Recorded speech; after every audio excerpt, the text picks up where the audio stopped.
ولا يستعان عليهم لو كاشن ما بكافر قال ولن يجعل الله للكافرين على المؤمنين سبيلا مسلمين إن قال الله أذيكسدوا ولو رد قال ما بنانا بيلين فقهاء لا ما أقول آية القرآن كابانا أدريشنيان ولن يجعل الله للكافرين على المؤمنين سبيلا ما بنانا إلهنا سبحانه وتعالى مسلمين قالوا شد وقموا يلين مركا إن الله كاشدو إيا إن لغو فصحو إما كنت بدون ده واحد عضا لو ما كاشده ولغو سوه قاميا لما قالوا دي أود إسكاله إياقا كوكو أديقنا يمو يعني أديقوا وحبان كاشنا يا واد إسكاله ضايقونه إياقا كوكو أديقنا أمر كوده ومديدي كرتيد با حنفية أقول الاستعانة عليهم بالكافر هذه الله باهضه لكن يقولوا وحيليين ومركا أود يقع عن سرين تاع المسلمين تليين إنه مركا قال أهل الذماء ما غير كود باي وكاشضان ولا أقول يا بيجوا إلى هذه جمهوركم ما أقول آية أنا ويدليشنا يعني حنفية اللي فتوا شرط قاصة يكون حريان وعن مركا ما أنت عالم الإسلامي كتيرة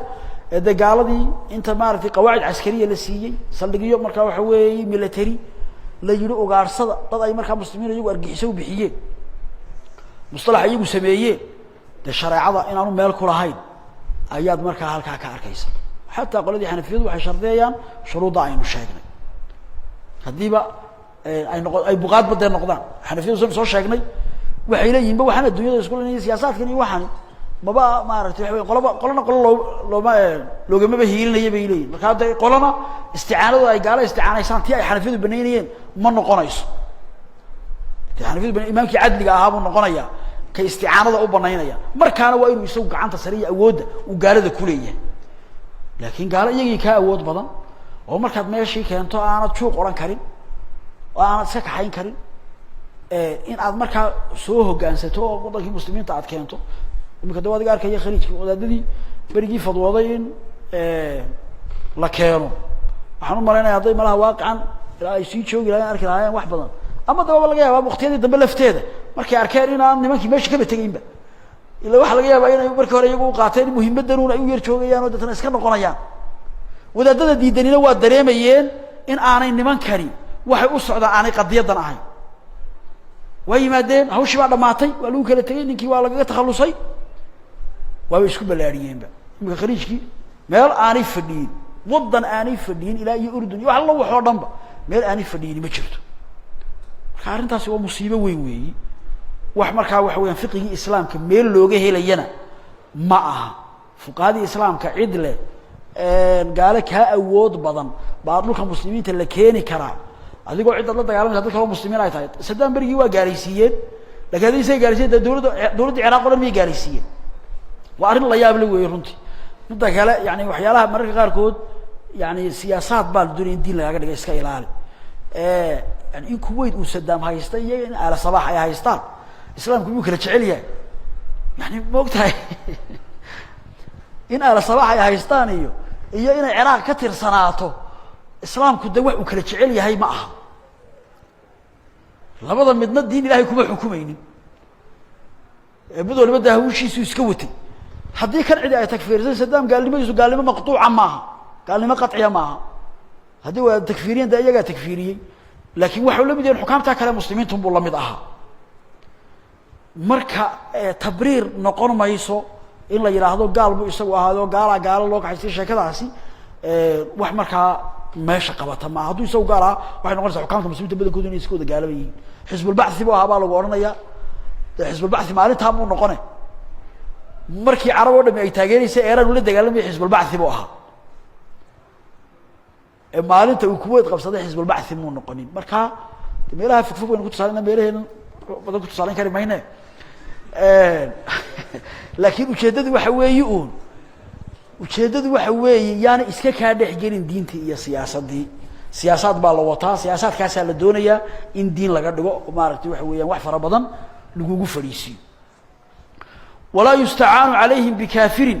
قال لو كاشن ماي ولا بمن يرى قتلهم مدبرين سيدو كله لو كاشن مايو مid u arka in la dili karo iyagoo yaacay waxana fiidiyo kale iyagoo si yaacay wala toogan karaa bay leeyihiin iyagu marka laakiin adigu marka Shaafici tahay Imaam Shaafici tahay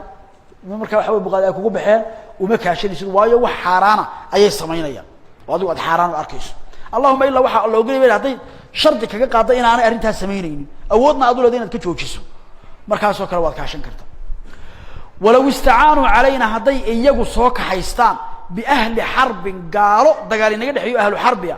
wa aamanuhum oo ay amaan u fidiyaan oo ay nabadgelyo siiyaan oo heshiis la galaan lam yanfud amaanuhum alayna nabadgelyada ay siiyeen inaga inaguma soconayso waayo waxa u soo kaxaysta inaga waa inay la dagaalamaanba niman lagu leeshay inay la dagaalamaan inay inaga xaqeen ay inaga nabad galaan suura gal ma aha wayanfudu alayhim fi al-asah laakin iyaga sida asaxa uu ku fulaya oo uma banaana inay ku balburiyaan waayo akhlaaqdi harbiga muslimiinta weeyaan imika akhlaaqul harbi bay kooranayaan qoladani wax alliyaal wax akhlaaqul harbiya oo ay ilaaliyeen ma jirta gaaladu la yarqubuna fiikum illa wala dhimma ilaahi baa inoo sheegay Iran taimika ay leeyihiin waxaan saddex iyo 50 kiba inqilaab ka rideen Mareykanka iyo Ingiriisku imikana iyaga soo qufay lixda sanadood iyo waxa laga soo wareegay ilaadeen oo iyaga macluumaadkii inqilaabkii bariga ay rideen iyaga hadda fasaxay ijraamka iyo waxa weeyaan waxa meesha ka muuqda ilaahay abu ku keenay haddana ay koranayaan akhlaaq iyo muxuu ay kaaga sheekeynayaan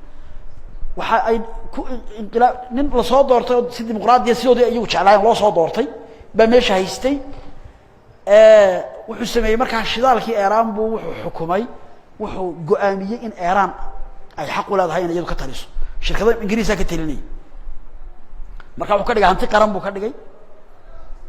kolkaas adeetana Ingiriiska tii xamili waay wadayna iyagu meesha iska dhuuqan bay doonayeen wala leeyahay marka Mareykan iyagii baa u tashaday nin kale oo marka ciidamada sarkaal sare ahaa ba marka ziyaara loogu yimid ninkiiba waxa la abaabulay mudaharaado waaweyn baa la abaabulay mudaharaadadii waaweynaa markay dhaceen ba wax weeyaan ninkii dalale heshiiba wala taageerayay ciidamadii wax laga xidho oo isku duba riday ninkiiba intuu qabtay buu jeel ka dhigay waxa lagu soo eedeeyay khiyaamo qaran ka khiyaamo qaran ku soo kii khiyaamada qaran ku jiray ee gaalada ba wuxuu ku soo oogayaa kii markaa saxda ahaa in uu khiyaamo qaran galay markaas sidii lagu xukumay qoladan ay markaas waxa weeyaan sidii ay meeshii iskaga haysatay iyaga hadda soo fasaxay wixii marka ijraamka inta leeg dadka ku jira ba waxay doonayaan akhlaaq nooga sheekeeyaan akhlaaqul harbi nooga sheekeeyaan akhlaaqul silmi nooga sheekeeyaan waa kuwan muslimiinta niman ay u soo kaxaysteen in la dagaalamaan baan waxaan leenahay waa idinka xaaraan idinku ina ku balaburisaan mar haddaad la heshiiseen oo aad heshiis kula gasheen in arintu ay sidaa tahay ma taaban kartaan laakiin taa gaala laga heli maayo meel kasto joogaan waxay u joogaan waa inay ku baabi'iyaan weligood inaad wax noqoto diyaar uma aha marka day waxa weeye waa in ilaahay subxaanahu wa ta'ala warkiisa la qaato oo beenta ay ku sheegayaan ee 60 sano kadib ay runta soo saari doonaan waa goor la baaba'ado kuwii mujrimiintii dal la xisaabtami lahaaba ay adduunka ka tageen 60 sano kadib u xogta la sii deyn kara iyo 50 sano kadib asaas oranaya marka yaan lagu kadsoomin ilaahay subxaanahu wa ta'ala wuxuu yahuudiya nasaara ka yiri hal lagu dhaqmo